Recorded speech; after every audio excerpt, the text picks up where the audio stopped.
Welcome back to Breslov campus. A little bit about the power of the mikveh.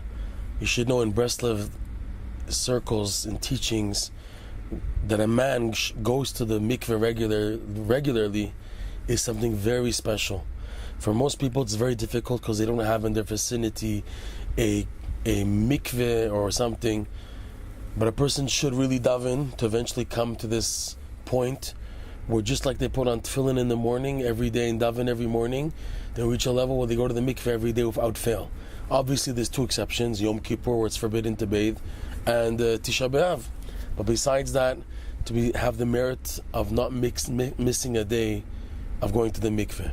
In line with this, Rav Yitzchak Bender told over a true story that he heard from his wife's grandfather, who was not a Breslover, but he bumped into this person who told this story about himself regarding a man who lived in the Ukraine. We're talking about, I guess, approximately 100 years ago. And this man was pretty well off and wealthy and doing well. And he reached a level where his children had married off already. And he wanted already to distribute the funds while alive to his children, leaving him enough money to survive for the rest of his life.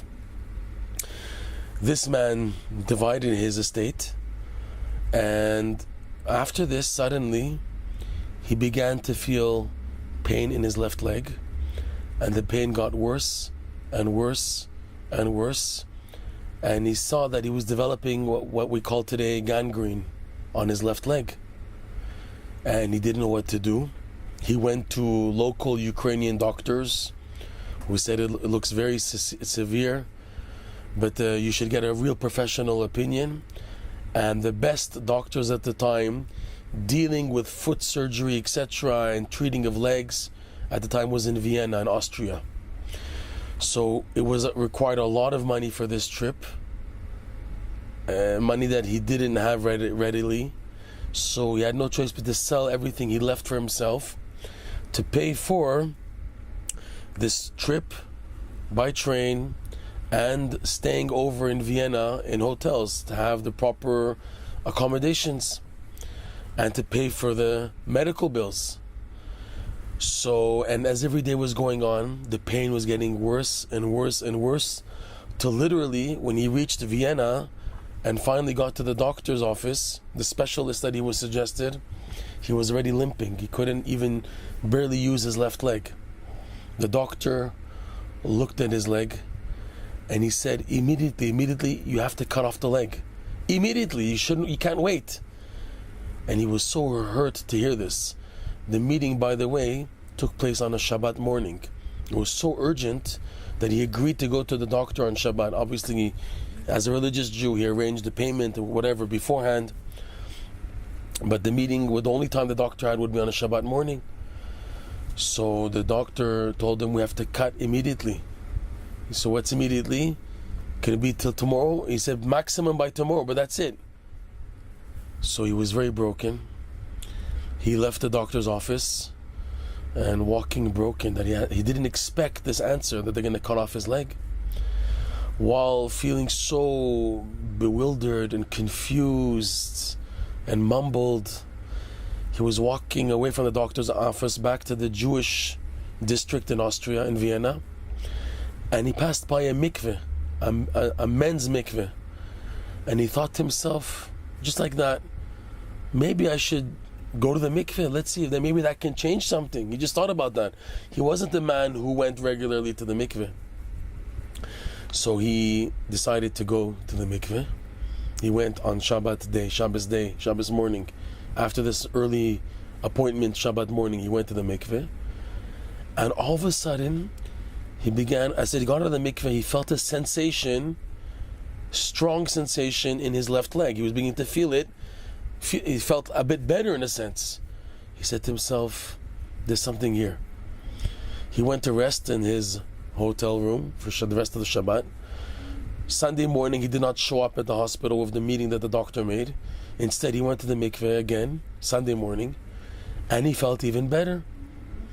And he kept on saying, I'll push off the doctor's meeting And for another day, and he kept on going Monday, Tuesday, Wednesday, the rest of his stay in Vienna, going every day to the mikveh. And he started getting better and better and better. And he felt, I see there's no need to go back to the doctor. My leg is feeling better. What do I need to go back to the doctor? I'm feeling good. Whatever they said, they can say what they want, the doctors, but I'm feeling better. So he continued going continuously to the mikveh until after a month passed, his leg was totally healed. And he took upon himself as a commitment for the rest of his life to make sure no matter what, that he works hard to go to the mikvahs. At that time, there were privately run and owned mikvahs, and in relationship to the populace, the Jewish populations in the Eastern Europe, where the poverty level was very high, the mikvahs were charging a heavy amount of money, and not everybody could afford going to the mikvahs. They rather chose like a natural water source or a little shore, a seashore, a lake. But yeah, you needed money in order to go to a properly run mikveh back then, when people didn't have that much money. And this man, because he gave the rest of his money to pay for that trip to Vienna, he was left with nothing at the end. And even though he ended up being a poor man, he was very, very careful to go to the mikveh every single day, because he attested clearly that it saved his life. And this Rabbi Nachman teaches, believe it or not, that the mikveh has a power to mitigate harsh judgments, whatever they are. Always they say in Breslov, Rabbi Nachman said, and it's applied to every area. The erste is mikveh. The first thing is mikveh. This applies for everything. When you hit with a difficulty, first thing to do, go to the mikveh. Go to the mikveh. I didn't go yet to the mikveh. Go to the mikveh first, and then we'll see what ideas pop up, what we can do. But the mikveh is a very powerful advice to help a person when faced with difficulties, whether it's also decision-making difficulties or physical difficulties, medical, emotional, whatever, psychological, whatever it is. The first is the mikveh, because the mikveh has a power to transform a person.